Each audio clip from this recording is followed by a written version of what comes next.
suburb, I suppose. Yeah, all of those sorts of things.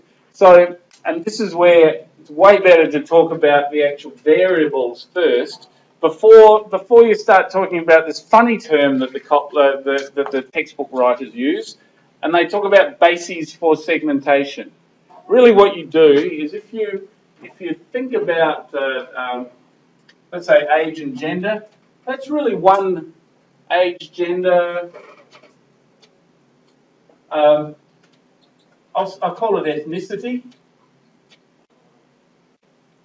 That is, am I in Singapore? Am I Indian Singaporean, Malay Singaporean, Chinese Singaporean, or expat or whatever? Even in the Singapore market, you could sort of, and I know you can divide each of those even further, but you could, like I think of expat because I think of expat, European expats, American, Australian expats, or whatever. But so you've got these. There are a bunch of variables, and they end up. That cluster is what we then call a base for segmentation. So, and that's what sort of a base are they using for that segmentation? That's got to be probably demographic, isn't it? Base demographic. No problems. I reckon income's probably even in there. Suburb, and if we were to,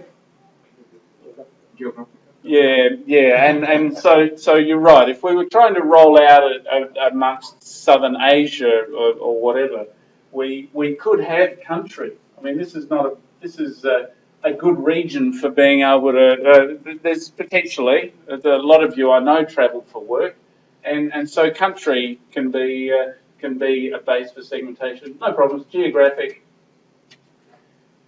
What do we have there? Preferences. Chances are it's behavioural. And of course the measures that are written into the text there are other behavioural measures are usage rate.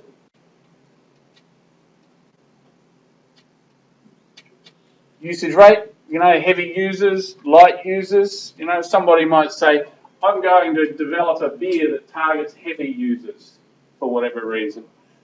So usage rate can be a segmentation. User status. That is, I'm going to target people. You might do that at the brand level. Got people who've never tried and don't drink Asahi beer. Let's develop a positioning direction where we'll encourage them to trial or something like that. So anyway, behavioural is there. And that last base, psychographic. I suppose that's all in my slides here, isn't it? Yeah, okay. Now, psychographic is things like who you are, how you feel, things you do, all of that sort of thing. Anyone think they might have a problem with psychographic variables? How about lifestyle? How do you measure lifestyle? It's a bit weird. Yeah, I mean, lifestyle. How would you categorise people in? If you said, I want to categorise people into 3 different lifestyle groups, what would you do? Could you maybe arbitrarily say, oh, this is a fitness lifestyle person. This is a quiet nights at home lifestyle person. This is a workaholic lifestyle person. Well, possibly, but can you measure it? Can you, is it really well defined? So that's a point. I'll come back to lifestyle segmentation, lifestyle and psychographics, because there were. Let's go through this a process of segmentation. Look, it goes back quite a few years now. But in 1995, the Australian Bureau of Statistics, its data collectors went around, did interviews with family members, and measured a whole bunch of variables about the respondents, and then they also measured things like wine consumption and wine preferences. heaps of other data. And we're just using a few of the descriptive statistics, heaps of respondents, and there you go. Descriptive statistics, gender, age, marital status, again, probably definitely a demographic variable. Birthplace, still probably on demographics. Household structure, demographics. Income decile, I'm sure we all understand enough stats about that. The top decile is the 10% richest or the 10% highest income. The second decile is that second 10% highest income. So that's what a decile is. That's the top 10%. That's the second 10%. That's the third 10% based on ranked income. No problems at all. Employment status, employment type. Now, we'll keep going through it. Education. So here's what the data tends to look at like in the very basic software, the standard Excel software. Person identification, no problems. Gender, one probably a male, two is probably female. Age those are those categories, aren't they? It's there. Age 1, 20, 1, 2. So just data again. So that's how the data looks. Marital status, we can see those categories are in there. Birthplace, heaps of born in Australia. 2 would be somewhere else, wherever that is. Education level. So we've got a whole bunch of these measures, and in this case, it's a data set of 3,500 people. So how do we divide that customer base? Effectively, in Excel, pretty straightforward, isn't it? We all pretty much know how to do that. All we do is sort based on that column.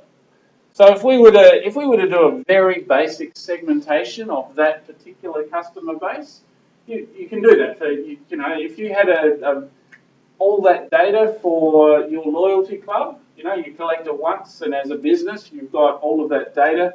You say, I'm going to develop an offering or a special deal or something like that, and I'm going to segment it just to females. Well, then we could sort by sex only, and we would cut the sample in half.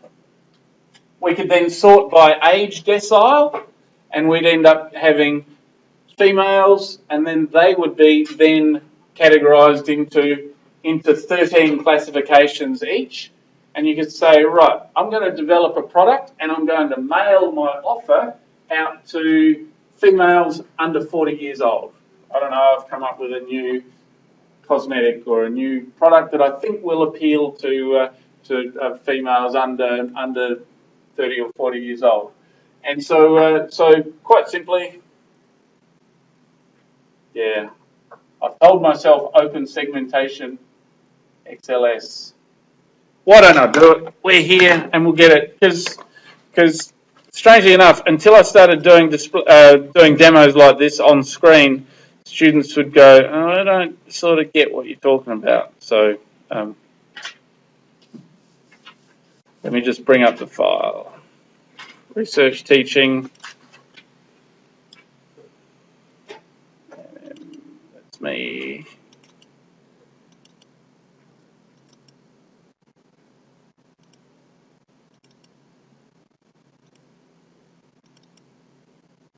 Perhaps I haven't got it.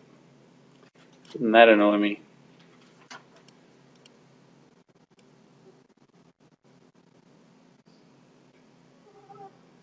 Alright, it will work, I promise you. Look through all my other stuff.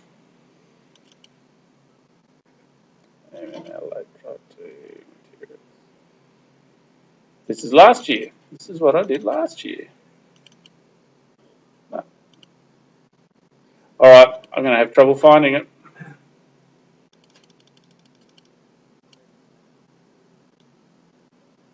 Serves me right.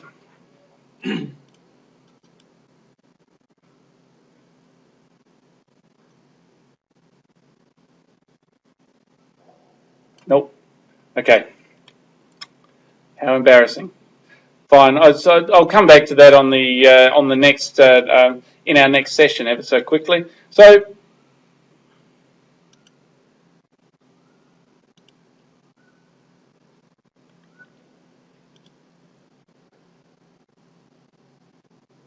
yeah.